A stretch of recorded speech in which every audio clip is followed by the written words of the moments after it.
Hello, ako si Jason at ito naman ang DTF printer ng Genramol. Ang machine dito ay ginagamit ng 6 na araw na may total na 66 meters. Ito naman ang copying area. Dito naman yung printer head clean.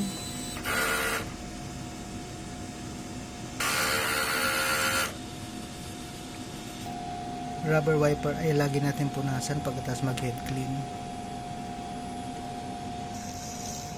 Ito naman ang result of pressure check.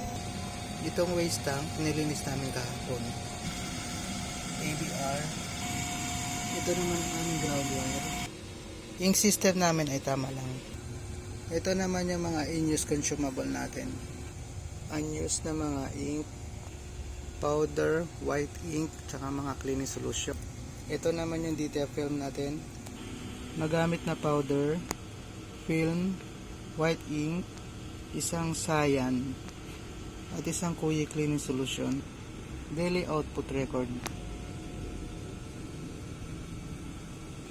Monthly maintenance checklist namin. Ito naman ang weekly maintenance checklist. Yun lang po, salamat.